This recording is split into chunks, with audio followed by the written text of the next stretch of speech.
In order to be a true believer, in order to be a child of God, the Holy Son of God was forsaken by His Father and then crushed under His own Father's punishment. You say, oh, Brother Paul, you've gone too far now. Have you not read Isaiah 53:10? It pleased the Lord to crush Him. Take a 10,000-pound millstone and put another on top of it. Put a grain of wheat between them and see what you've got when it comes out on the other end. Take a dam 100,000 miles high and 100,000 miles wide and have it break in front of you. And as the torrent of water rolls down towards you to engulf you, to destroy you, all of a sudden the ground opens up and drinks it down, and not one drop splashes to your feet. And so Christ raised His hand up to heaven and took the wrath of God, that great cup, and drank it down.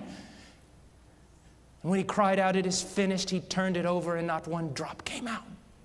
He drank the wrath of God and satisfied justice and appeased wrath, and therefore God can now be just and justify the sinner.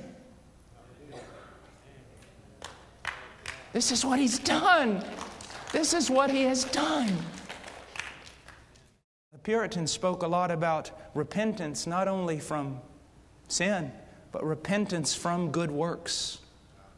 You say, what do you mean? There is a real sense in which repentance is simply this: you give up from trying to justify yourself. You just quit. You see that every one of your most righteous deeds is better than filthy rags, and you detest them, and you throw them to the floor, and you stand there before God and say, unless you move on my behalf, I am damned. And you believe. You believe. You trust. There is a deacon in my church back home. Little church in the middle of a cornfield. And I love this man. He's walked with God longer than I've been alive. And he remembers telling me one time he told me about his conversion. He said, I was a good fella, as fellas go. He said, but the preacher said something that morning and it stirred my heart, and I thought, what does it mean to believe? What does it mean to believe? He went up in his hayloft and he was just walking around. And he said he found himself finally with his toes hanging over the edge of the loft, just kind of standing there. He said, all of a sudden it just dawned on me.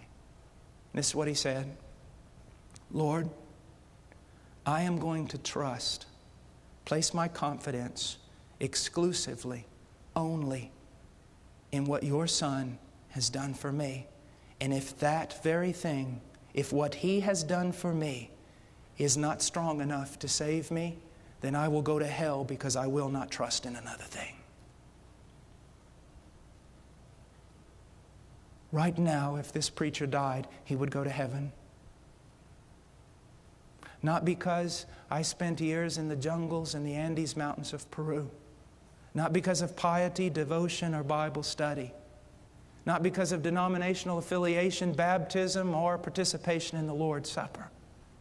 If I died right now, I would go to heaven because 2,000 years ago, the Son of God shed His blood for this wretched man. And that is my hope. And I expect that scarlet thread is strong enough to hold me when I swing out into eternity upon it. Please visit our website at heartcrymissionary.com. There you will find information about the ministry, our purpose, beliefs and methodologies, and extensive information about the missionaries we are privileged to serve.